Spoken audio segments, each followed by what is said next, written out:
Il est 20h, l'ONU vient de proclamer la traite des esclaves africains comme le plus grave crime contre l'humanité. Je vous récap. Alors ce vote historique a eu lieu ce mercredi 25 mars à l'Assemblée générale de l'ONU à New York. Le texte a été adopté par 123 voix pour. 3 pays ont voté contre, les États-Unis, Israël et l'Argentine. 52 se sont abstenus, dont la France, plusieurs pays de l'Union européenne ou encore le Royaume-Uni. Je vous montre les votes de chaque pays si vous voulez voir.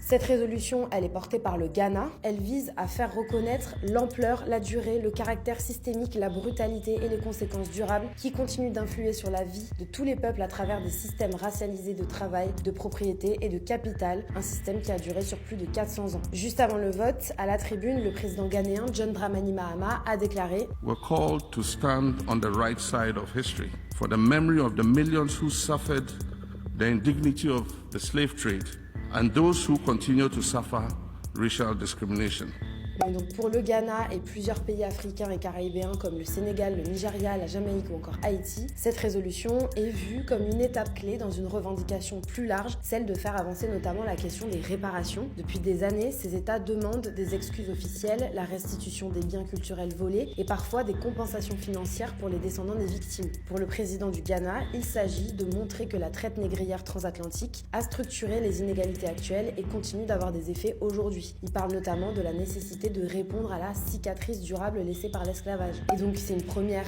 à ce niveau-là. Même si la traite des esclaves avait déjà été reconnue comme crime contre l'humanité, c'est la première fois qu'elle est qualifiée comme le plus grave. Pour ce qui est des opposants à ce texte, les États-Unis ont justifié leur vote contre en affirmant ne pas reconnaître le droit légal à des réparations pour des torts historiques qui n'étaient pas illégaux en vertu du droit international à l'époque où ils ont eu lieu. L'Union européenne, elle s'est donc abstenue, comme je vous le disais. Elle critique une formulation qui introduirait une forme de hiérarchie entre les crimes. Il faut en tout cas bien comprendre que c'est une reconnaissance symbolique, mais qui n'impose aucune obligation directe aux États. Le secrétaire général de l'ONU, Antonio Guterres, a lui appelé les diplomates à honorer les victimes, non seulement par leurs paroles, mais aussi par leurs actes. On vous tiendra au courant sur Brut.